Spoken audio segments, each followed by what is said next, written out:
Good morning, everyone. I'd like to welcome everyone to the January 9th, 2018 meeting of the City Columbia Board of Zoning Appeals. My name is Chuck Sally, and I serve as chair of the board. At this time, I'd like to introduce the other members of the board. To my far left is Reggie McKnight. Right next to me on the left is Calhoun McMeekin. To my immediate right is April Jones. Next to April is Gene Dinkins, and on the far right is Marcellus Primus. At this time, I'd like to introduce the members of staff that will assist the board in the meetings. Brian Cook, Zoning Administrator, Rachel Bailey, Assistant Zoning Administrator, Andrea Wolf, and Hannah Slice. The board is charged with hearing applications for special exceptions, variances, and administrative appeals. All testimony is recorded for the record, and anyone wishing to speak will need to be sworn and must come to the podium and speak. No testimony may be taken from the floor. When you come to the podium, state your name and please speak clearly into the microphone because the meeting is being recorded. For those of you who plan to speak, you must be sworn. So if you're here as an applicant or here to speak on any case, please at this time stand and raise your right hand.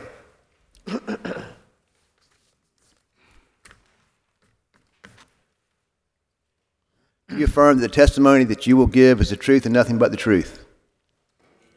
Thank you. This time I'd like to turn the meeting over to Mr. Cook.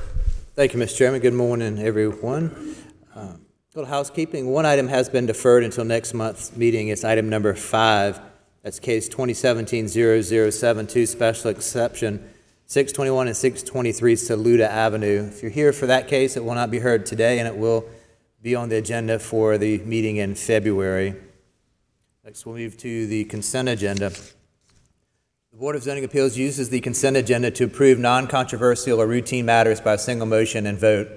If a member of the board or general public wants to discuss an item on the consent agenda, that item is removed from the consent agenda and considered during the meeting. The board then approves the remaining items on the consent agenda. There's one item on the consent agenda that we're going to move to the regular agenda because of some interest from citizens. That's item number 3. It's 2017-0121, special exception. It's 2300 Elmwood Avenue. We'll move that to the regular agenda. The consent agenda today consists of the approval of the December 12th, 2017 minutes. Item number 2 is 2017-0116, special exceptions, 933 Drake Street, Apartment A, tax map 1640406 and 15. It's a special exception to establish a daycare facility. Third item on the consent agenda today is 2017-0122, special exception, 2214 Dart Street, utility address A, tax map 115060201, special exception to construct a wireless communication cellular node. Mr. Chairman, that's all the items we have on the consent agenda today. Is there anyone on the board or anyone in the audience that would like any of these items removed from the consent agenda? I just want to be clear. There's some people that are coming in or just came in too. So the Saluda Avenue, 621-23 Saluda Avenue has been deferred. That will not be heard today. So I didn't want, if you came in for that, came in late and were here for that, please know that that will not be discussed today. Secondly, just to reiterate, we're getting ready to vote on 933 Drake Street apartments for the special exception for the daycare, and also 2214 Dart Street for a wireless communication cell tower. So it's not a tower, but an addition to an existing telephone pole. So if anybody in the audience wants one of those removed and would like to speak about it, let us know now or forever hold your peace. That being said, I will entertain a motion to approve the minutes and vote on the consent agenda, please. I'll make a motion to approve the minutes of the December 12th, 2017 BOZA hearing. Also move to approve the consent agenda to include any kind of information that staff has put in the consent. In the application. Second. It's a motion? Second. Have a motion and a second. All in favor say aye. Aye. All opposed? The motion carries. I'm sorry, you can't hear me? I think I can. Did you hear me about the, right, and did you understand that the Saluda Avenue has been removed from the agenda and that we just voted on the 933 Drake Street and 2214 Saluda Avenue? I think somebody just hit a button.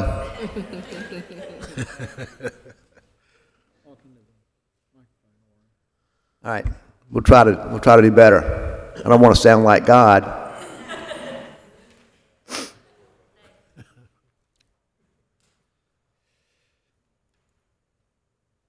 All right, so the next item on the agenda, 2017-0120 variance.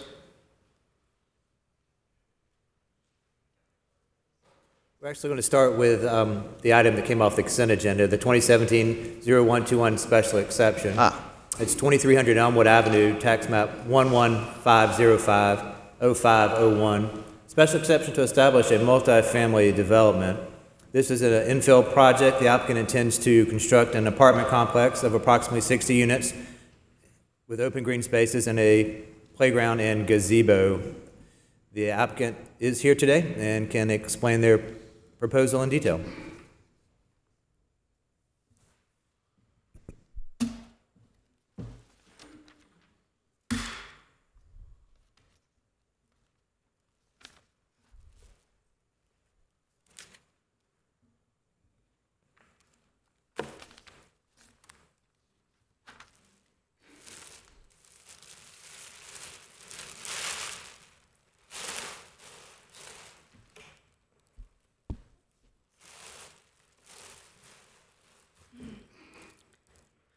Morning. Morning. Morning. My name is Sarah Neiman, and I'm here representing Presswick Development and the developer that is looking to propose a multifamily apartment complex on 2300 Elm Avenue. We are in the current process of rezoning the property. We have already been to Planning Commission and were granted an approval to move forward to City Council under the C2 zoning. And we're here before you to ask for the special exception for multifamily. We are aware that, working with staff, that we were originally on the consent agenda, and there was a letter that was addressed to the committee addressing some concerns about the community that what we have proposed. So I wrote a letter actually last night with Jody Tucker, which I think you probably just got late in your packet this morning. It's on letterhead. It's signed by Jody Tucker. I think maybe the best place to start is I'll go down through that letter to address the concerns that the neighbor potentially had. Where is the letter from the neighbor? It is, where is it?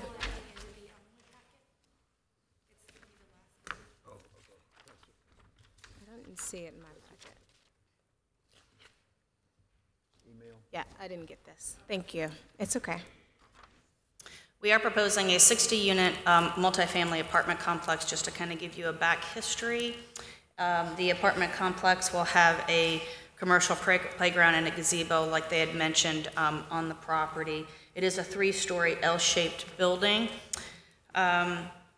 One of the first questions that was raised was local infrastructure and a concern on whether or not the area was adequate. We have already contacted and worked closely with the city manager, and we have already received information of improvements that have already happened in the area. We do believe the city is fully equipped and prepared to accept an apartment community on this site.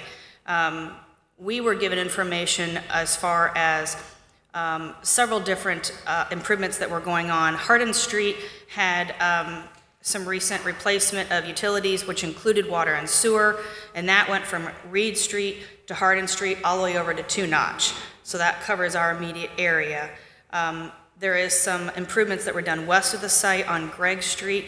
All of that was a $14 million improvement to the area that's already been completed. The church, which this is Pastor Noble here next to me, they also had worked with the city and did some private improvements, and those included a streetscape project. The city was not directly involved, but they did assist in coordinating the utility and storm drainage connections in the area. Obviously, the Drew Wellness Center was obviously put up and recently improved. The library is obviously under construction. We are excited. We think that those will be wonderful assets to our tenants that would be right there on site. They would have walking access to those services. Southwest of the site, Hardin and Taylor Street also had intersection improvements. That was a $1.5 million cost. That is actually about to begin. So we feel like the city is very adequately well prepared to accept as far as infrastructure. Density. This is a 60-unit multifamily apartment complex. The area needs good, quality, affordable housing in the area. The surrounding neighborhood is a mix of about every type of housing you can imagine, and everything from market rate rental units, single family homes. There is a Hope 6 development, there is a tax credit property, there is a Section 8 property. It is well diversified as far as all income bands in this immediate area, within even a couple blocks of our property. In addition to housing, we are surrounded by commercial uses, retail uses. We like this particular location because it is a walking pedestrian area. We feel that we would fit very well in this location where residents could walk to the grocery store, they can walk to the bank, they can walk to their health services, they can walk their children to school. We feel that it is a very pedestrian-friendly area, and bringing a 60-unit affordable rent to this area is something that's actually lacking immediately. And you're not requesting a parking variance for this? No, we are not. So parking, we are in full compliance with city code as far as parking. The parking, everything will be contained completely on site, and we will have no off-street parking whatsoever. I know there was a concern about the library and the library being built. They have their parking spaces, we will have ours. We will not have any off-street parking whatsoever, and we will be fully contained right there. We will also provide sidewalks so that the residents can go and access things on a foot traffic. And in addition, there's also a bus line directly in the corner of our property. So residents can either use their vehicle, park in our parking spaces, be on foot, or also use public transportation. I don't want to make you repeat a lot of things, but I do want to kind of go through the 8 criteria that we have to use on this. And the first one, which I think you've already addressed, I'm not going to ask you to address it again, I think very well, is that it will not have an adverse impact on vehicular traffic or pedestrian safety. And I think you've demonstrated that you're all contained on site, that it is a walking community, and that you know, it's not going to be a heavy traffic producer for that neighborhood. And also that it will not have an adverse impact on the environment as far as fumes, et cetera, and so forth. If you want to just expound on that a little bit, as far as, you know, your site containment, your water runoff, things like that, that would be... We will have underground detention for the property itself, and you know, being multifamily, are you looking at a particular item on? No, I mean, I think, is that a fountain that I'm seeing there? On the... Pardon me? Yeah, somebody's tap dancing. What is that noise? Yeah, it's the sound system. They're having problems with it last night. You're going to have problems with it today, so apologies. We'll just have to...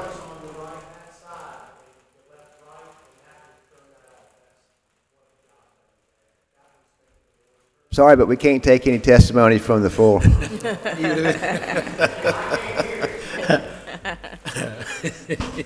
just have to talk over it and keep it moving, so. Okay. Okay. As far as, pollution or anything like that that would be related to the site, we are a very self-contained site. We'll have underground detention. As far as trash or litter or anything like that, we will have an enclosed dumpster onto the property for trash disposal. The parking lot will be adequately lighted, but the cast will fall strictly on the parking lot itself. Right. I had a quick question regarding, since it's a special exception regarding the aesthetic criteria, what type of housing is it going to be? So we are going to apply to the state South Carolina Housing and Finance Authority, and we'll be applying for tax credits on the property. So this will be a income based property. It'll be affordable rents that will range somewhere between a 400 and 600, give or take, between a 1, 2, and a 3-bedroom unit. And we will be targeting residents who live between the 50 and 60% area median income. That income bracket does fall between about a $20,000 to $45,000 annually for either from a single family up to a family of 6. So what's the range for the rent? In which I mean 4 and 650.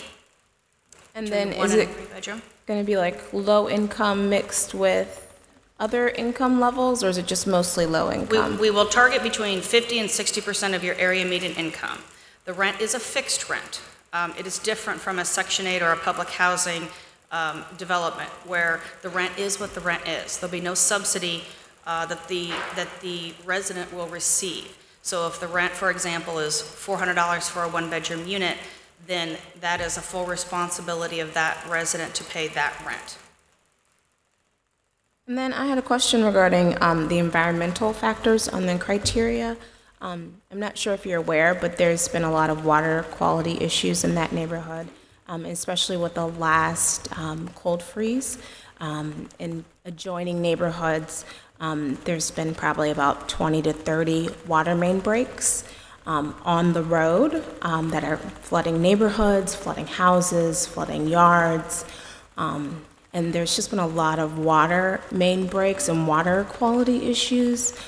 So the concern that I have regarding the environmental factors is it seems as if that area is pretty taxed already. We recently approved a development on Schoolhouse Road, which is kind of an adjoining neighborhood, and that's a neighborhood that's having a lot of water quality issues. So from my perspective, I feel as if there needs to be more of a study, or have you done any studies on basically the pipes in that particular neighborhood, the status of them, because other neighborhoods, they're pretty much the same area, and it's pretty much built in the 1920s, and there haven't been any improvements. So for me, the environmental concern is we're adding more people who are going to obviously use water, and they're going to be using these 1920 kind of decrepit pipes.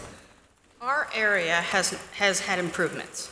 So our immediate area, they've already come in, the city's already come in and replaced water and sewer lines. So the new lines that have I didn't hear you say that they actually replaced it on Elmwood. You said surrounding areas. So one of them runs directly across the street. So Reed Street.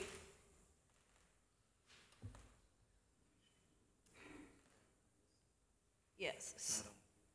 So I don't have on. Well, yes, you can. I mean, maybe the best person to step in will be Pastor Domo, because I know that they've had stuff that's been done directly on with the church. Ms. Brown, we've actually had improvements in that area. All of Reed Street, which lies on the opposite side of our property, that's where a lot of the major lines that feed into Allen and Benedict Court, they also feed all throughout the neighborhood on some of Benedict College's property, as well as all the way to Two Notch Road. We actually had an extensive sewer rebuild that shut Reed Street down for almost a year. They dug up all the old lines and they put down new lines. We also have a newly constructed church that was built Can there. you give me a time frame for that? We're talking 2014 for our church to be built, newly constructed there. And then the 2015, 2016, Reed Street was under construction all the way from Hardin Street all the way up to Two Notch Road. And that just recently opened up in the summertime where we were actually able to go back down there. I would tell you that that area has historically been a low-lying area. However, with those improvements, we've have seen an improvement in the water drainage and the flow, especially when we had the floods in 2016. We did not experience catastrophic loss in that particular area when we had the flood. We took a little water in our doors, but as far as water standing in the community and flooding homes and causing catastrophic damage, we did not have. And I believe that can be attributed to the factor that the sewer was actually reworked. Also, the Housing Authority has extensively built in that area. We have other properties around us where the infrastructure has been improved. So I will say that since in the last 2 to 3 years, the city has done an excellent job with addressing our water issues in that particular area. So not a concern. It wouldn't be a concern, I don't think. So your testimony today is that there's been no water main breaks in the road in that neighborhood? What neighborhood is that? This is the Edgewood neighborhood. Edgewood, okay. We've experienced a little break, and when I say water main break, not extensive flow, but there has been water that has come out of a couple of the mains there, yes.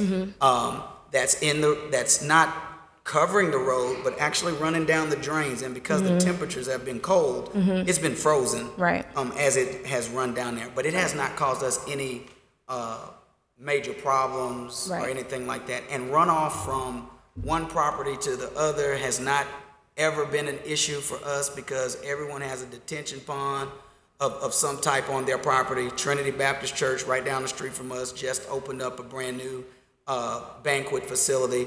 They have not had any problems at all with water or water going onto someone else's property. Well, I really do appreciate you sharing so much about the water, and moving forward with the city to improve the water situation. But I still think that it is an area, Pinehurst, Edgewood, those older neighborhoods. It's still a huge issue, and maybe it's not as bad as other neighborhoods, but it's still definitely a problem. And I feel like if we're adding more additional people, that could be an issue for the environmental concerns on our criteria. May I add something to that? I think also to understand the lay of the land, when you cross Two Notch Road where Pinehurst is, it's kind of like comparing apples to oranges. Bull Street property is across the street from us, kind of diagonally. The same concerns, I think, but our area is a little bit more modernized because we've done a lot more construction there. Pinehurst and those other areas, and even include the Bull Street property, need a lot of infrastructure. I do agree with you that a lot of infrastructure needs to happen in order to support adequate buildings and development in that area. However, in that area, because we have the Drew Wellness Center, because we have the Cecil Tillis Center, because we have some little health facilities around and other things that we have developed in that area, I think our infrastructure is a little bit better because we're not off the beaten path, so to speak. We're actually in a path of recent development. So, but I do concur with your concerns about the structure that we have. Where is your church in relation to this site? My church is actually, in relation to this site, I'm directly across the street, right in this area right here. This is where our church is. And if you look on the overview, we're right across the street, that little L shape that's right across from the pie that's cut out up here on the screen. we're right across the street from that. I had a quick question regarding the criteria of concentration. How many people overall do you foresee for this location? An average. I mean, we're proposing 60 units. It's going to be a mix between 1, 2, and 3 bedrooms. The unit mix itself right now is still floating because we're in a proposed stage. You never know how many people will be in a 2-bedroom or a 3-bedroom unit, but we do, maximum occupancy is 2 people for a 1-bedroom, 4 people for a 2-bedroom, 6 people for a 3-bedroom. So what are the totals? Because we don't have an exact unit mix, I couldn't give you an exact amount. Could you give me a roundabout average of what you're expecting? You would well, if you have 60 units, even if you have 2 people per unit, you know, I guess at a minimum, you're gonna have 120. So maximum, maybe around 300? No, I don't think we've ever, I mean, 300, that would, no, because you will have, because of your, because of the 1-bedroom units that would be in the property, you're gonna have somewhere between, I would say 120 and maybe 200. Okay. But that varies every day. Sure, sure. You know, on every complex. And we are proposing a green space to the area as well. That's what this board is here for. It is to, we have an area that's basically left in the site plan, and we believe in having open areas and having recreational areas for our residents. And these are existing uses that we have put in other apartment communities. There's always a gazebo. That is always a standard in all of our apartment communities. This is actually in Augusta Heights in Greenville, South Carolina. And that has seating that is there before, and obviously it's surrounded by grass. This is a monument. This is just a recreational, and you'll see behind it that there are bench seating that is there well, and this is also a fountain. Down here in this bottom right is a community garden. So we have put those in the past before too, where residents can come in and they can plant whatever they would like, or we can put in vegetation for insects or anything like that to help promote butterflies, things like that there. But it also can have fruits, vegetables, etc. And then the other one over here is more of a kind of a fun recreation area. These are actually bocce ball courts, and of course it also has seating there as well. The community will absolutely have a commercial playground, but we will put something like this in addition. We have an entire section of the property that is just left open. So we would like to incorporate something in a natural environment in that area. Going back to the compatibility section of our special exception criteria, how many houses were in this lot before? I really don't know the answer to that question off the top of my head, but there were several buildings that I've counted. I think about a total of 8 buildings. So 8 homes. Strategically, yes, ma'am. They were apartment type structures that were around the perimeter of that property. So this has never been residential homes? No, it wasn't residential homes, no, ma'am. It was apartment style homes that were on this before we cleared it out, but it's been many years. Do you know what the year of the apartment homes, the construction date, was it 1940s, 1930s? Somewhere along those lines, yes. And it was just a long... Individual, maybe 4 to 8 plexes around the entire property, with the middle part being the parking and everyone kind of transverse up the hills. And that was the original housing? That was the original housing and use of that particular property. Okay. Thank you. Very well. If you don't mind, just continue. I think we're on number 4, about public safety. The property will be professionally managed by a third-party management company. The developer will obviously own and operate the property, but we search out property management firms that do this for a living, and they will have a manager there on business hours, and we will also have security, we also have a management staff, et cetera, but it will be fully professionally managed by... So it says you have staff on site during the day, regular business hours? Is that for like a leasing office, or what is that? Yeah, inside there will be a clubhouse inside the actual building, and a part of that will be, yes, there'll be a leasing office in there. There'll be a community space with a kitchen. There'll be a fitness center inside of there, and there will also be a business center for tenant use. The manager obviously will conduct her business on a daily basis on-site at the property. So you have an on-site property manager Yes, that also is a leasing agent and That is correct. so forth? Yes, Okay. that is correct. Regular staff. Perfect. So the property management company will be someone local? The property management company is a company that manages all of our properties in South Carolina. And where are they located?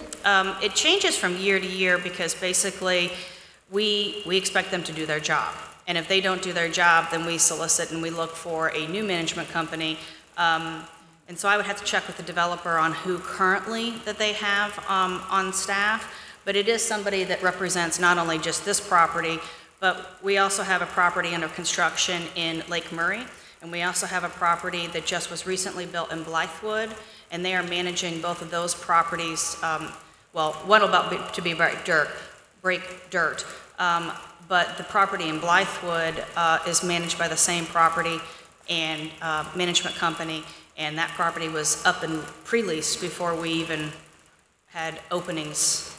So your testimony today is you're not aware of where the property management company is located? I do not know the exact name of the company at the top of my head. No, I do not. Okay. So that gives me a question for the public interest on our special exceptions criteria. That seems a huge concern to me because we've already talked about some of the environmental factors of the flooding of the road and the pipes breaking in the road due to, I guess we could say, old use not being repaired, not being maintained. I think we've established, number one, April, if you don't mind, I think we've established that we have upgraded water and sewer from the main line to this facility, so it will not affect the existing undeveloped water and sewer lines there. And we've also, this is taking forever. I mean, I don't understand. I mean, it doesn't seem to be, that doesn't seem to be an issue at all. There's not an issue with the city. They're using underground detention, which is a very expensive and excellent way of doing the water. They have green sources. I'm just a little bit concerned that we're going to spend all day on this one thing. So, well, I think that's very important for us to go over the special exception criteria. And like I stated, we're talking about number 2, which is the environmental factors. Which we just did. Correct? Right. Which correlates with the public interest, which I'm talking about now, which is also part of our criteria. So regarding the public interest, my concern as a board member is that this is going to be a huge public interest concern for people if they have flooding, maybe not necessarily from pipe breaking, but flooding from the road and it's coming into the apartment complex, flooding parts of the apartment complex.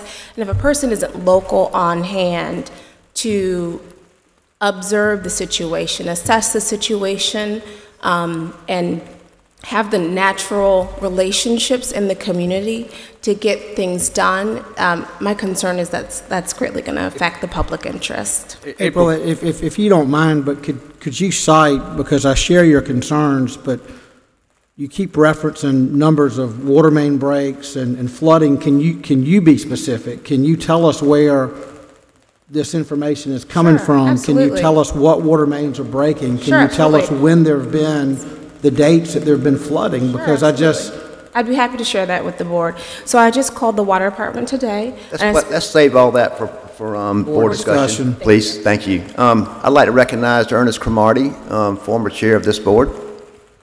Good morning, Chairman Sally, members of the City of Columbia Board of Zoning Appeals. My name is Ernest Cromartie. I serve as counsel for this development with Second Nazareth Baptist Church, and I kind of wanted to address some of the issues from a high-level perspective. Ms. Brown, I think you raised some very pertinent issues. For the purpose of establishing the record, I do want to state that many of the issues that are raised with respect to water main breakage and things of that nature are specific to the City of Columbia. These are utility issues that are not issues. Ernest, we're having a hard time are hearing not you. issues to be addressed by private citizens, private developers, and things of that nature. And so, But I think, should I think be- that's not true because we do need to address those issues. Well, I'm not finished yet. To that point, however, there's been significant development in that area, unlike maybe some other areas of concern. You'll see that with Celia Saxon, there was significant infrastructure development several years ago, which is immediately adjacent to that property. You also find that within a stone's throw, and by stone's throw I mean half a block, you've got the development of the forthcoming library, you've had a Dollar General store, you have across the street, and when you speak of a special exception, you speak of accountability, the church is going to be the neighbor to the property they develop. There's no more, when I sat on the board, we always asked, what did the neighbors say? Well, this is going to be the neighbor. Whatever they put there, they're going to have to live with. The members of the church are going to have to live with and be a part of. And so there is a direct accountability right across the street. Going back to the issue of the water, there's been significant development in that area within the last 15 to 20 years. You've got Drew Wellness Center, you've got Celia Saxon, you've got Cecil Tillis, you've got the church across the street, which just put up a new multi-million-dollar development. I think this parcel right in the middle of that development is the beneficiary of all of the development, the sewer lines on Reed Street, such that your concerns, which are well raised, have already been addressed by the city. So my question is about the public interest, though, I understand. regarding the person who's going to manage the property. I'm headed to that point. Okay. At this time, of course, we're in a pre-development phase. At this juncture, if the issue of who currently manages their properties needs to be addressed, that information can be provided. What I can tell you, though, is before I got involved with the project, where they currently are in South Carolina, they have no issues. It is the testimony of this applicant that it will be professionally managed, there will be site on staff, and that there are no current issues with current management here in South Carolina or in some of the other properties they manage. That being said, I also want to state for the record, this having been previously on the consent agenda, it is the testimony of my applicant that everything that was submitted in the application and previously approved by staff is their testimony here today. There were some recommendations from staff. My client, their testimony is that they will agree with the recommendations of staff to further facilitate this project.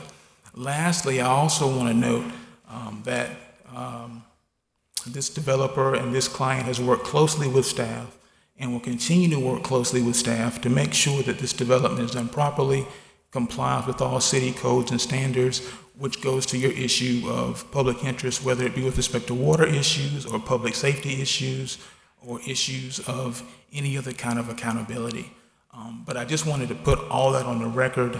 I know that the criteria is very important. Having previously been on consent, they've already met or exceeded the criteria, and I want to make sure that their application is submitted as a part of their testimony. And I or other members of the team stand ready to accept any other questions you may have. Thank you. I also think that there are people here from the community to speak in favor of this application, and they're willing to come forward as well. Thank you. Mr. Chairman, if I may also, the special exception for the Board of Zoning Appeals is step one. We go over our 8 criteria, as you know. Next phase, they'll go to the Planning Commission for a technical site plan review. That's when their site plan will be reviewed by stormwater folks, public works staff, traffic engineering, fire, or design staff. It'll be a technical review, and it would address potentially the issues that were raised today on a technical professional basis. I just wanted to throw that in, that there will be a part 2 of this before the Planning Commission and professional staff that will review the item before us today. Correct. Okay, if I may continue, I want to go through these. We were on number 5, which was that the special exception wouldn't create a concentration or proliferation of the same or similar types of special exception uses. I think you very clearly answered that in your application, but you just want to quickly read that again, or for the record, or I'll make it a part of the record if we need to. In the essence of being efficient, the applicant would submit that what was put in the application is their testimony here today, as was reviewed by staff and submitted to the consent agenda for all of the elements of the criteria. If any of the board members have any specific questions, then we would gladly answer those questions. But to help facilitate this, the testimony is as submitted in the application.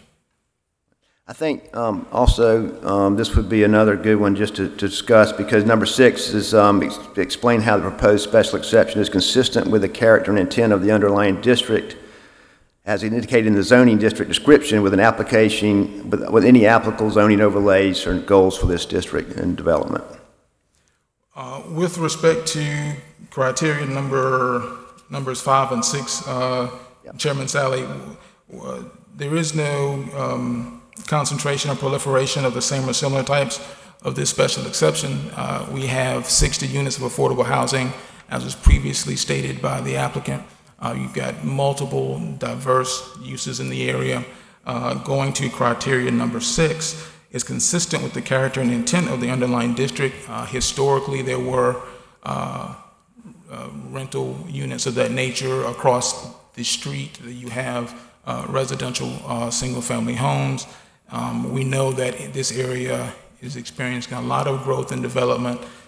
We can imagine that if this board were so kind as to approve this application, that new teachers, firemen, police officers, all in that target demographic in terms of wages, can walk their children to the new library being built right down the street, or across the street to attend services at Pastor Noble's church, or to Hill's Barbershop, which was just given some notoriety by the city. Deacon Moses Felder has cut hair on that corner for about 40 years, and now it's called Moses Felder Way. You can get their hair cut there. So this is consistent with where this community is going, and is the type of live workspace where people can walk so that there's no adverse issues with respect to traffic or flow or ingress and egress and things of that nature. Right. 2 more. 7. Describe the proposed special exception as appropriate and compatible for the location and permitted uses. I think you've done this in your testimony. If you just want to, I think that's very clearly pointed out. Yes, Chairman Sally, I would repeat that this is appropriate for the location, given the fact that you have everything else around it to which this will contribute, and then the other things around it contribute to this. It'll be a wonderful neighborhood symbiotic relationship. And with respect to criteria number 8, the public interest, well, it is always in a community's interest to facilitate families and bring in homes and bring in children. It's always in a community's interest to not have vacant land where youth that may be slightly wayward can congregate underneath a tree or do something that is not positive, as opposed to having young couples or recently graduated college students to live, reside, and participate and be a part of a community. And so developing this area, bringing in young professionals, is always consistent with the public interest, and strengthening neighborhoods and making things better all around for all parties. You mentioned in the public interest section of the special criteria, special exception, excuse me, green space. Is there a lot of green space in this neighborhood? Well, if you consider the park, Drew Wellness Park, which is within walking distance, you have a large green space. It's large enough for there to be a walking track. I see individuals there playing soccer. You have adjacent to that an area with a gazebo, and you have a water pad, and then you have Drew Wellness Center itself, all within walking distance. My wife and I walk our toddler son around the track. So there is a large green space So I see within a walking distance. For the walking trail, does it show the new basketball courts on this image? It does not seem So that that's the like current about image does. is that like a fourth of the green space there that's taken for the basketball courts? I would not even try to speculate the percentage being occupied by the courts. I'm familiar with the courts. I've walked on it. I feel confident that it does not constitute 25% of that area. Of the walking trail area? I would feel, I don't think it does. It's hesitant. I wouldn't be able to say specifically. Okay. Thank I would you. defer to this gentleman right here who could probably tell you from looking at it, but I wouldn't. Okay, thank you. Very good.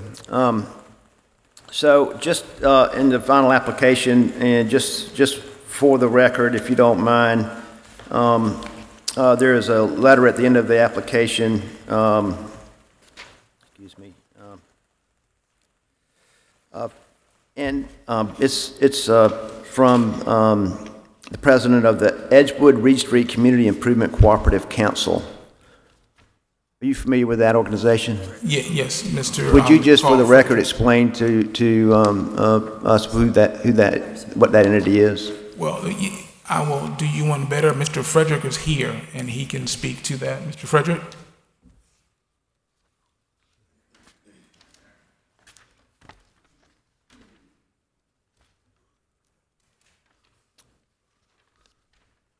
Good morning. Good morning. My name is Carl Frederick, and I currently serve as the president of the Edgewood Reed Street Community Improvement Cooperative Council, which is better known as the CICC. This organization was established in 1986, so we're celebrating our 32nd year of serving and working in the greater Edgewood community. First of all, I'd like to say, too, that I am a lifelong resident of this community.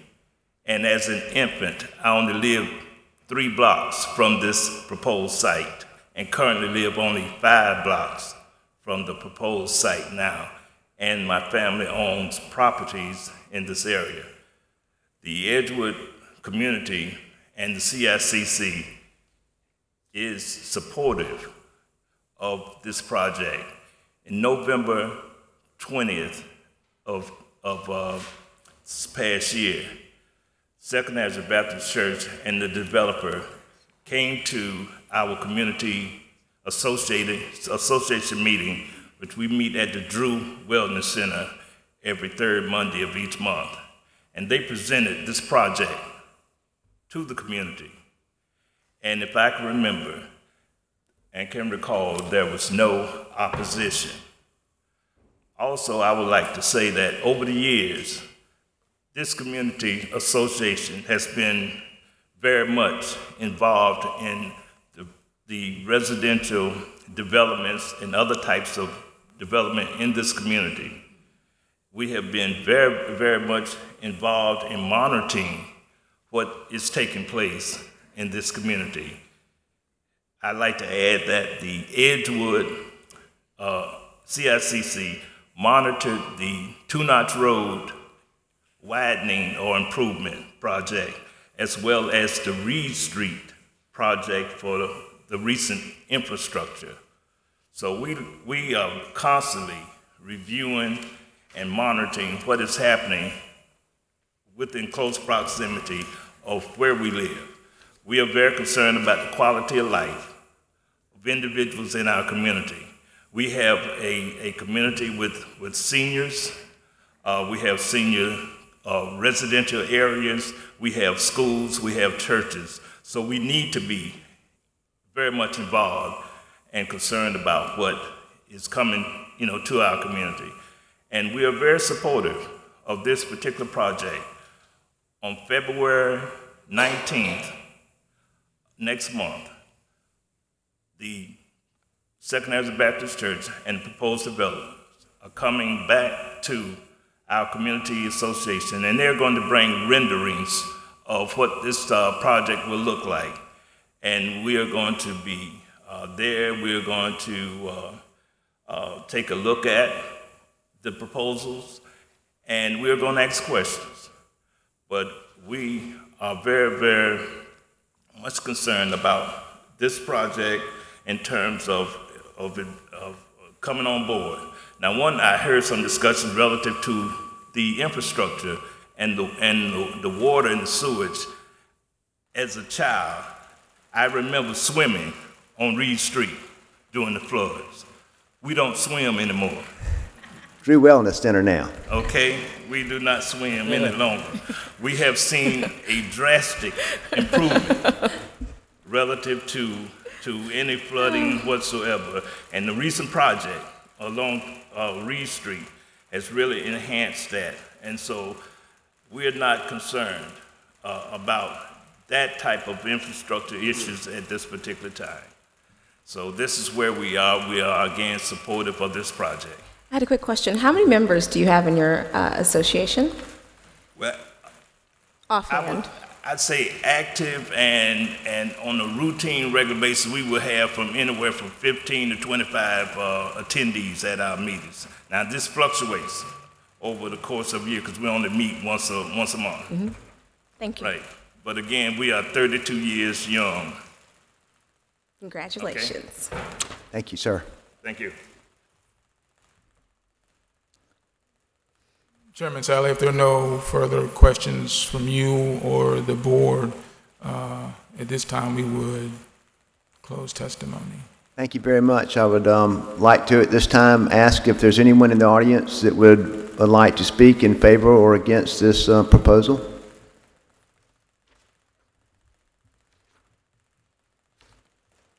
Seeing none, I'd like to open this up for board discussion. I'd like to point out that the special exception that we are being requested to vote on today is to allow for the multifamily development in a C2 general commercial district. So essentially, it's allowed, multifamily is allowed in C2. It's done quite often, in fact, because it typically is a good zoning and location for that type of development, and it is allowed with a special exception. And I think, and don't want anybody to get the wrong impression, because I really do think this is one of the most unique areas in Columbia. I think that they've done an extraordinary job of developing this area into really what is quite an enviable place to live now.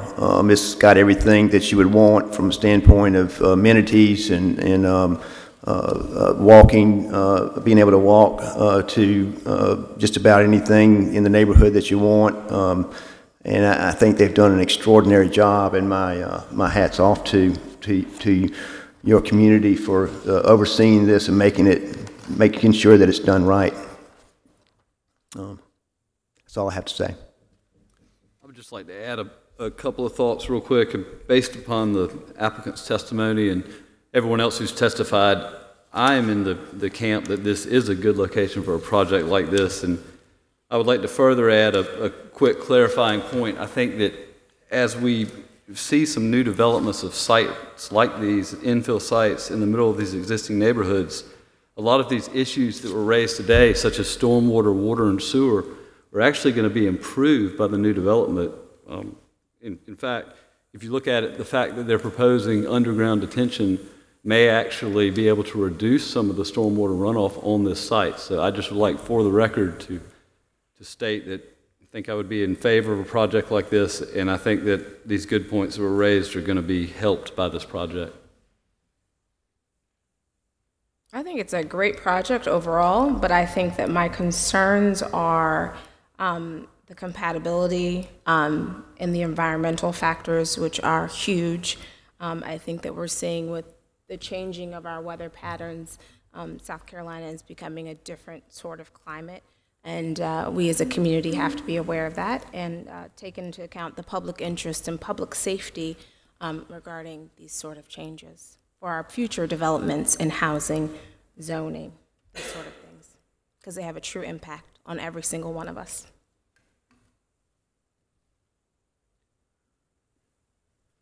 Any further discussion? I would certainly entertain a motion.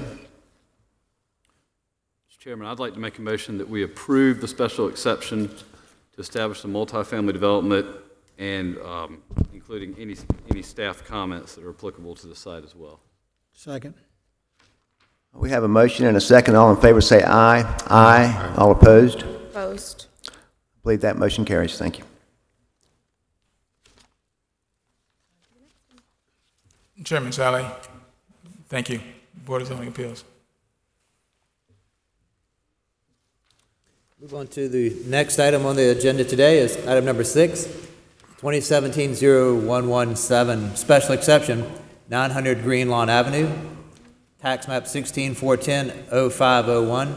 It's a special exception to establish a multifamily development. The applicant is proposing a multifamily development marketed at senior citizens or senior residents. 49 units are proposed. The application states it would be approximately 25 one-bedroom units and 24 two-bedroom units. The applicant is here and can explain their project.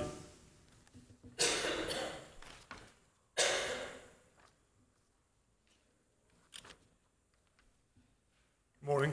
My name is James Cox, and like was stated, we are proposing a 49-unit apartment community targeted toward seniors, so residents 55 and older. As of right now, and we don't expect too much to change, but we are still in the planning process. We're looking at about half the units being one bedroom, one bath, the other half being two bedroom, two bath. These units, it's going to be a mix. As of now, again, still planning. As of now, it's going to be a mix of primarily affordable units, but we do expect to have some conventional market rate units in there. The development actually, looking at the map, it does not include the parking lot that is behind the shopping center there. But on the site, we are looking to do basically 7 residential buildings and a community building. These are all going to be single story, so it's not going to be a multi-story development. Again, rents similar to what was spoken about earlier, somewhere in the $450 to $650, $700 range. 1 and 2 bedrooms for seniors. 1 bedroom is approximately 750 square feet. 2 bedrooms, approximately 950 square feet. There will be a separate community building that will house a leasing office, fitness center, business center. There will be a gazebo and picnic area off of that. And we are right now looking, the property actually has road frontage on both Green Lawn and Trinity to the north. And so currently we're looking at allowing, having 2 entrance and exit points to kind of ease some of the traffic concerns I know that people have. Being a senior community, traffic is typically not an issue, but we do recognize that there are concerns about traffic, and we wanted to lay out the site to at least be able to alleviate some of those concerns as possible. Other than that, if there's any specifics, I mean, as far as the area goes, we think it's a good area for senior apartments. There's multiple uses around there, lots of just general businesses, retail, hotel, motel type of stuff, strip centers, residents, single-family residents. So it's really kind of a mix of just about everything, and we feel like our project being 49 units geared towards seniors, all 1 and 2 bedrooms, single story, will fit in nicely in that area. Okay, really quickly, are you familiar with the criteria for the special exception that was in your application? Yes.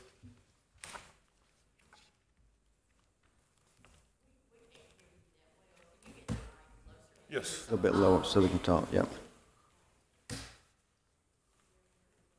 you run through those for me, please, starting with number 1?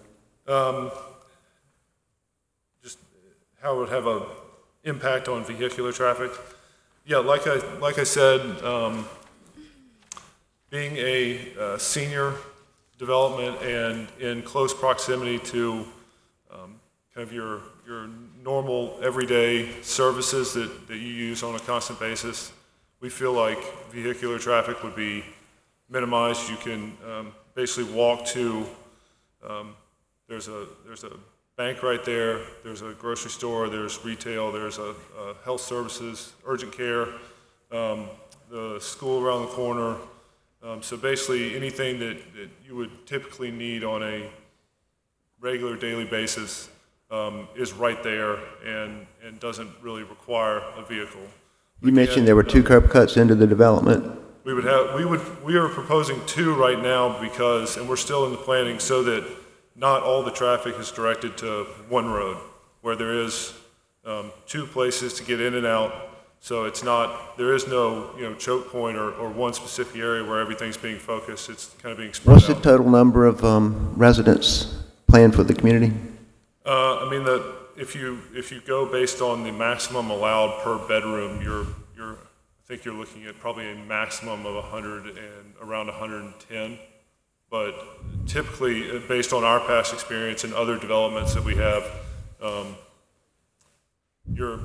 you get about 50% of the 2-bedroom units have couples, and about 50% of the 1-bedroom units have couples. The rest are single occupants for the most part. So you're going to have, the maximum is about 110 roughly.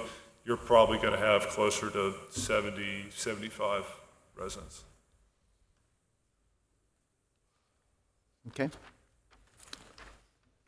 I guess number 2, impact on adjoining properties, noise, light, other things like that. I mean, again, we will have a full-time property maintenance, property manager on site, which is responsible for monitoring that.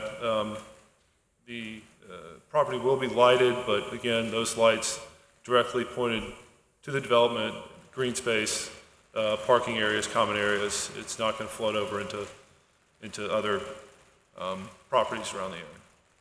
And you have no problem making that a part of your condition of your special exception, having the lighting downlighted so it doesn't. No problem. Okay.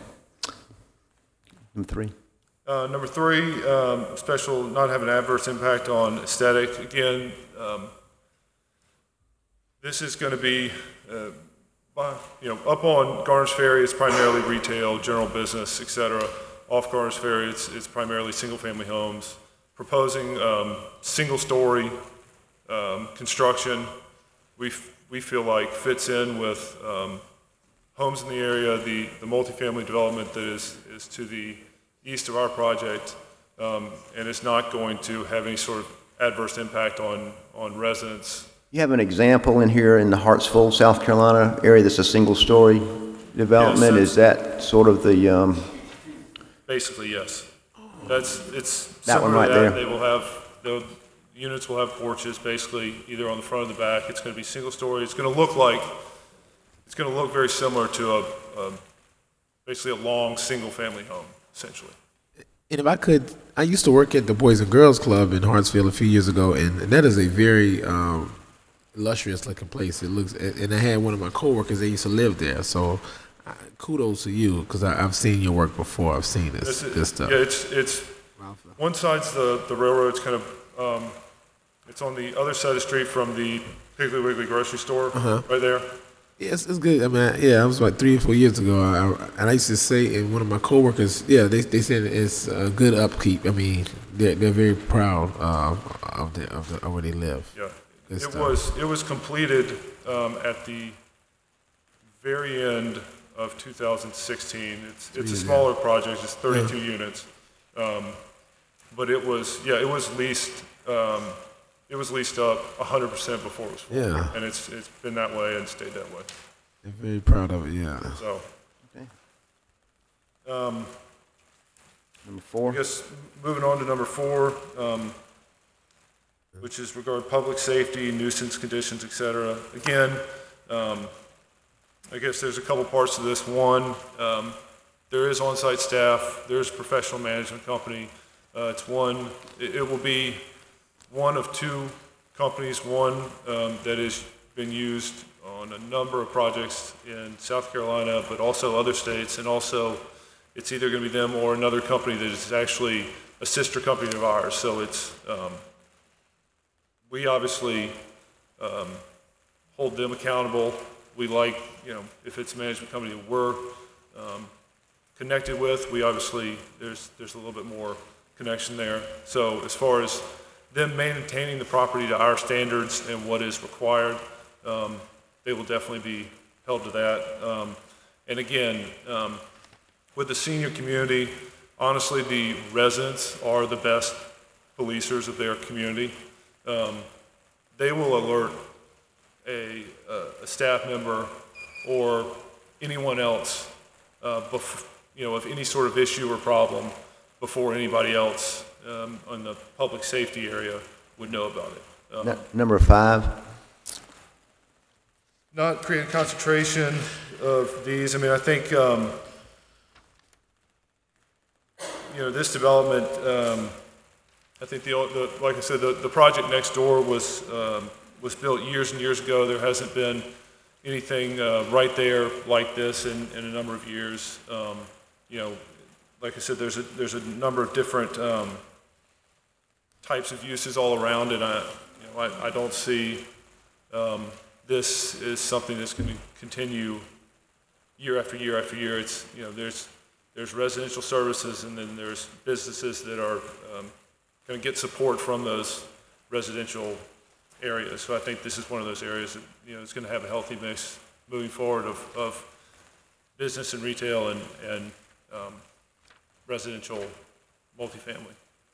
And number 6. Number 6, character of the district. I think I don't have all the goals and requirements, but of the special set, I do remember that it says it doesn't necessarily want to create your basic strip center stuff and so I think this is one where this is an exception that's going to be create a combination of the area where you're going to have multifamily, you're going to have single-family homes, you're going to have retail, you're going to have business, and it's kind of everything's kind of a complement to the other. So I don't think it's going to. I think it kind of fits the overall goal of the district of not having one specific type of development replicated over and over and over. This property is zoned C3, correct? Correct. General commercial. So it's commercial.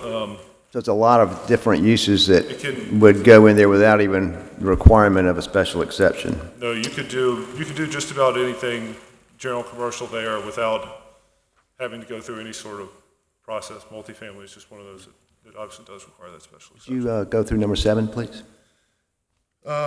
Compatible with the permitted uses and what's in the vicinity of the property. Again, to one side, there's on one of our borders, there's an older multifamily complex. On the other, there's a retail center.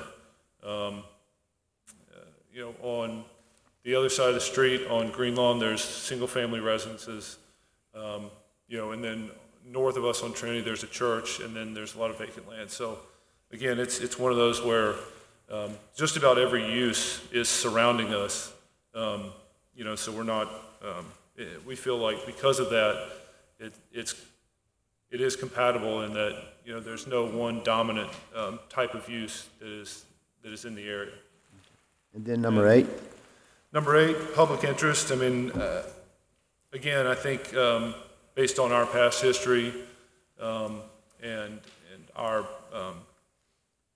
control over projects like this, very, very rarely, you know, you can never say 100%, but very rarely do we ever have any sort of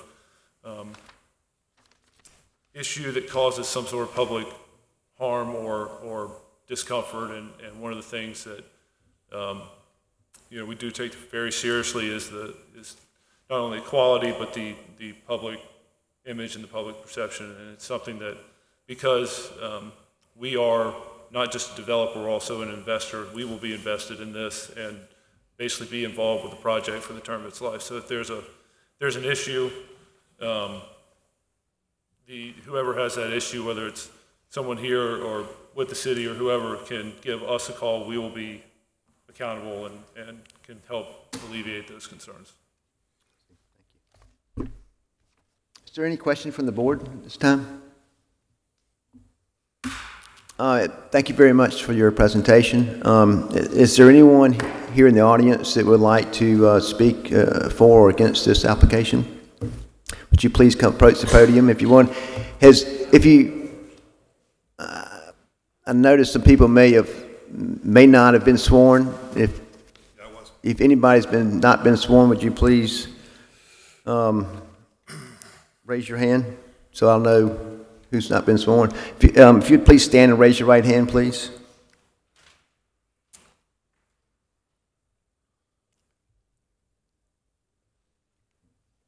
Do you affirm and attest that the testimony you will give today is the truth and nothing but the truth? Thank you. Hello, my name is Craig Suggs, and I am a homeowner that lives about 3 blocks from the proposed project. I have lived in Columbia, South Carolina for 21 years in that home. And I have a question for each of you to ponder. When was Green Lawn Road first put in? That's the first question. Second question is, when was the last time a traffic survey was performed on Green Lawn Road? Because if you know that area, my wife used to work at the library at the corner of Garner's Ferry and Green Lawn Road. I had to drive her there every day. I'm a handicapped veteran, so I know the traffic on Green Lawn Road eminently well. Proceeding northbound on Green Lawn from Garner's Ferry, you reach a street called Leesburg Road. We laughingly refer to Leesburg as the Leesburg 500 freeway. Columbia Police Department probably writes more speeding tickets on that street than any other street I've ever lived near. Charles Dawson, the former chief of police, is my next door neighbor. Okay. What does this have to do with anything? Well, this proposed development, is it planning to widen Green Lawn Road? No. Is it planned to make a right-hand turn lane from Green Lawn Road onto Garner's Ferry? No. That is a real problem with traffic right now. You, Mr. Sally, referred to earlier, you have very deep you're concerned about adverse effects on pedestrian traffic and vehicular safety. I have personally observed 3 accidents at the corner of Green Lawn and Leesburg. When you're yes, and they were what I would refer to as a T-bone accident, where a car was proceeding at a high speed down Leesburg, and a car on a green light on Green Lawn was trying to make a left turn and either severely damaged the cars or badly injured the people. Okay, what will this do? The gentleman that just spoke about his proposed project said, oh, seniors don't drive. Really? I'm 69 years old. I guess I'm not senior then by this definition. My wife is 55 years old. Is that a senior? Yeah, that's arguable. Maybe not. My mother-in-law and father-in-law live a block away. They're in their 80s. Are they not seniors? They have 2 cars. So when they say there's only going to be 100 or 150 people possibly living in this development, isn't there a possible zoning requirement for a certain number of parking spaces for vehicles on each residence? I would think so. There is, and they comply with that. They're not asking for a special exception. Okay, I'm not asking that. My question is, if it's allowed, it's not going to reduce. All right, so I'm sorry, would you mind yielding your time? But we're trying to limit our time to 3 minutes per because there are a lot of people here. If you want to wrap up real quick, sure. I know that you had a concern about the vehicular traffic. Yeah, I think it's very important to know, if you're going to do this, consider this project, when was the last traffic survey done on Green Lawn? On Trinity, on Patterson, because that's going to come up in a subsequent question. The traffic levels on those streets are absolutely unacceptable right now. There's no sidewalks. I have almost hit people at night from the library at 9 o'clock when it closes, picking up my wife, driving home. There's no sidewalks. People are ambling across the street both ways. What is it going to do about that? Nothing. I hear you. Okay. Thank you. Please approach the bench and say your name, and remember that we're trying to limit this to 3 minutes, and we also want to stick to the criteria, if we can, for the special exception, so that we can talk about that. That's what we're here to talk about. All right, my name is Ron Allen, and I'll make it short and sweet.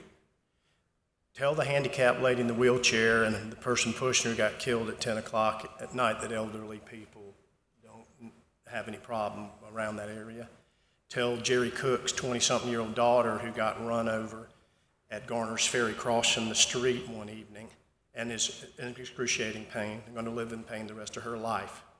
The traffic's horrible. I live on Green Lawn. I have fire engines blowing by me every day. I hear all the traffic. People blaze out of the parking lot at Leesburg Plaza on motorcycles. It's crazy. Never mind that. I'm calling you because the ditch across the street to the west, behind our houses, is private property. There's no easement. It's full of debris. It can't flow. Leesburg Plaza is grandfathered in to the north.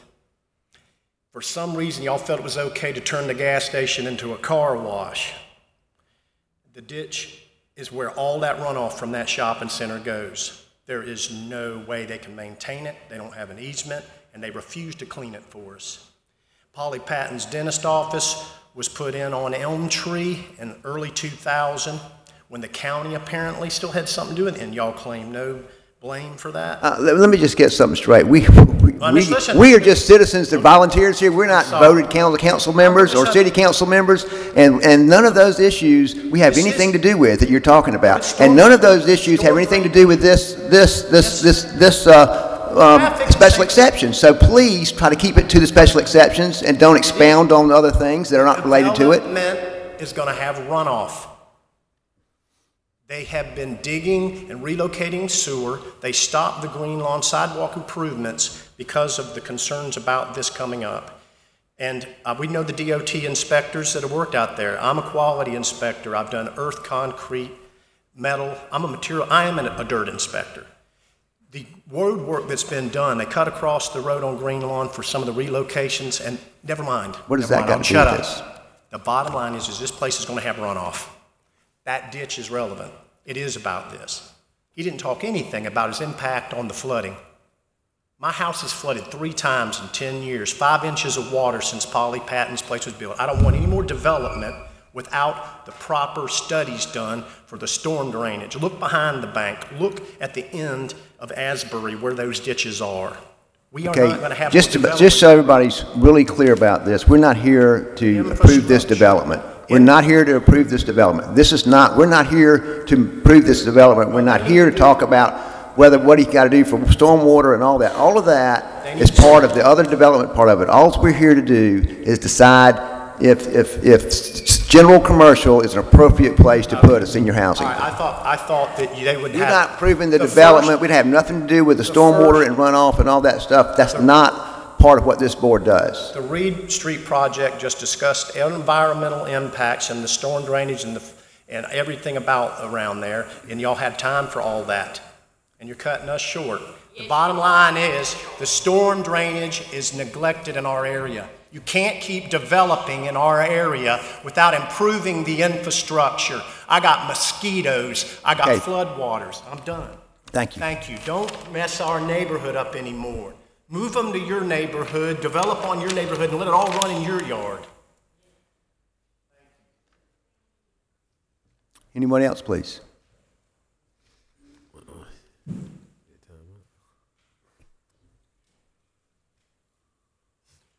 My name is Franklin DuBose. I live in Capitol View.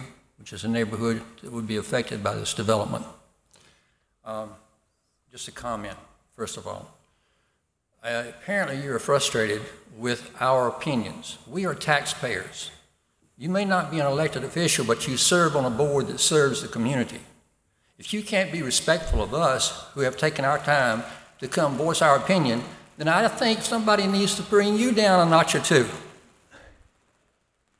Now, Fire away. I was told by this young lady who works in the zoning office that this was an appeal for a change in the usability of the classification of this property from general commercial to residential for senior citizens.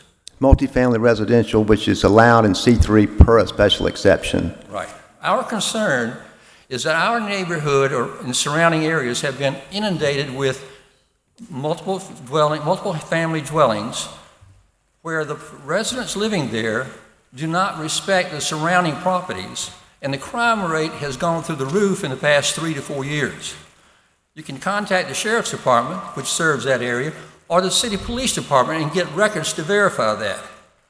We don't need an additional supply of young people with lots of time on their hands and no respect for other people's property. If this is going to be a senior citizens residential area, let me finish, please. You have the rest of the day to decide. I only have 3 minutes. There are 3 categories for residential housing for senior citizens. This gentleman has applied for the second category, age 55 or over. Only 80% of the occupants are required to be in that facility, have to be over age 55. The other 20% could be your age or her age or teenagers. We want you to make sure that their approval, if it occurs, is for age 62 or over. Hopefully those people won't be taking care of grandchildren like what happened at the Richland Village 40 years ago when it was a senior citizen's home. Over the years, grandparents have taken care of their children's children. Those children have grown up and they, from what I understand, in some cases have not respected the property of the surrounding landowners, property owners. The infrastructure is not in place. Just like this man was talking about, the flooding, the roadways, the sidewalks. A year ago, maybe 2, a couple living in the existing residential area on Trinity were walking and pushing a wheelchair to a community restaurant on Leesboro Road. It was dark. They didn't have on light-colored clothing. They got run over by a pickup truck because the driver didn't see them, and both of them died. Since then, the city has planned, or somebody has planned, to take that penny sales tax and put a sidewalk in. Well, before the sidewalk goes in, we need to widen that road to 3 lanes to provide turning, especially if you put more people in there. So my concern is infrastructure first, then housing second, and make sure the housing is appropriate for the general population. And senior citizens need a place to stay where they don't have to take care of their yard. I'm 74 and a half, so I know what that is like. But we don't need to rush into putting anybody in there and then continue to increase our crime rate.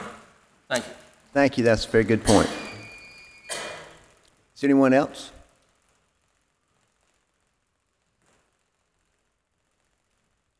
Good afternoon. Good afternoon. Hey. I'm Norman Jackson. I'm a retired transportation planner, a highway engineer, and an economic development consultant, graduate from the Development Training Institute. So I know about development.